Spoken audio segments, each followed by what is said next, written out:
Abuya Sayyid Muhammad bin Alawi Al-Maliki wafat pada hari Jumat 15 Ramadan 1425 Hijriah atau 29 Oktober 2004 Masehi. Ketika beliau akan dikebumikan di Ma'la Makkatul Mukarramah, ada beberapa dari keluarga beliau yang ikut turun ke liang kubur dalam proses pemakaman. Di antaranya adalah Sayyid Ahmad, Sayyid Muhammad Al-Idrus, Sayyid Ahmad Musa, dan Al-Habib Ali Al-Jufri dari Hadramut.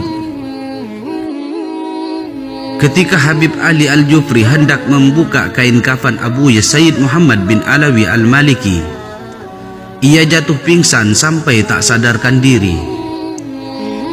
Tak lama kemudian, Al-Habib Ali Al-Jufri siuman dari pingsannya. Setelah proses pemakaman selesai dan para jemaah yang melayat pun mulai meninggalkan tempat, maka ada salah seorang jemaah yang terkait dengan kejadian tadi bertanya kepada Al-Habib Ali Al-Jufri tentang kejadian tadi, pingsan sampai tak sadarkan diri.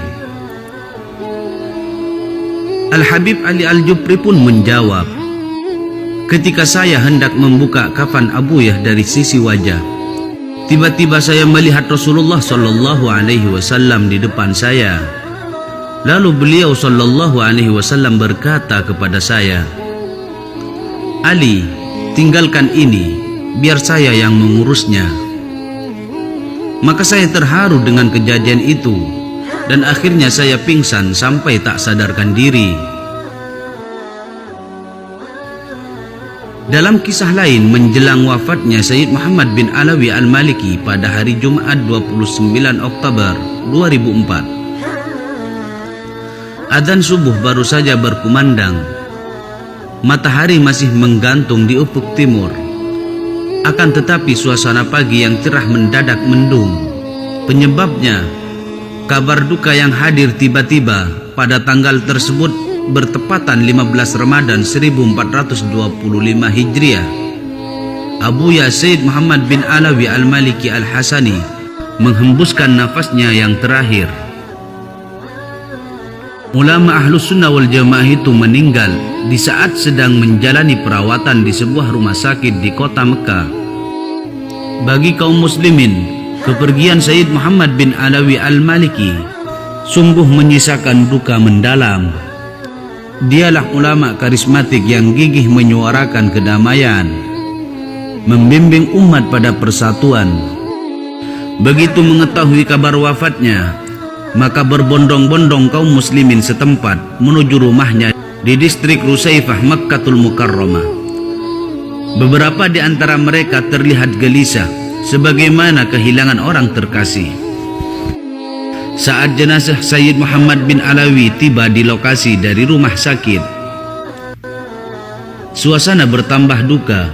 Ribuan orang massa berkerumun ingin melihat untuk terakhir kalinya wajah guru mereka, sang ulama panutan. Jumlah warga yang menghadiri prosesi pemakamannya diperkirakan tidak kurang dari 1 juta orang. Di antaranya adalah para pejabat, ulama internasional dan murid-muridnya yang berasal dari berbagai negara. 3 hari lamanya pintu rumah almarhum terbuka. Hal itu agar tersedia waktu bagi ribuan orang yang hendak menyaksikan untuk terakhir kalinya wajah sang guru tercinta. Di antara mereka yang bertakziah adalah wakil Raja Arab Saudi. Begitu memasuki hari terakhir dari prosesi tersebut, tibalah saatnya jasad almarhum dikebumikan. Jalan-jalan di kota Mekah begitu macet sejak dari Rusaifah.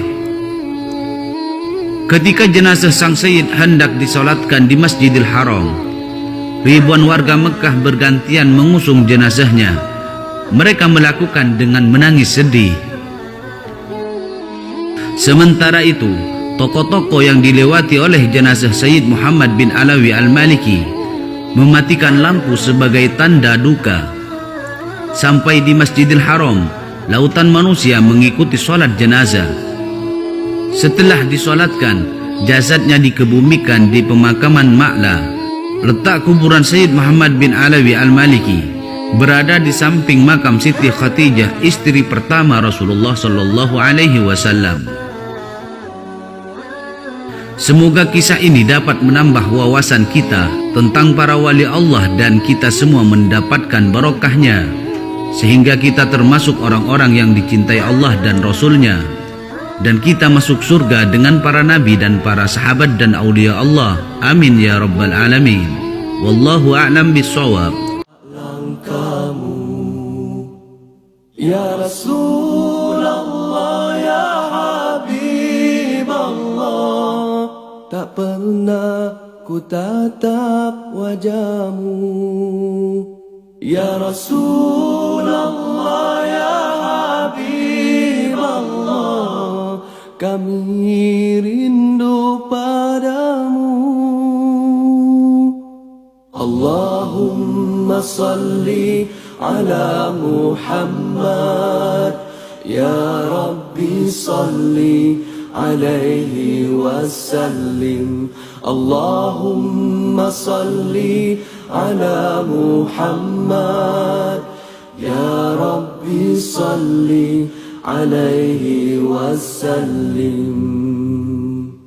Alangkah indahnya hidup ini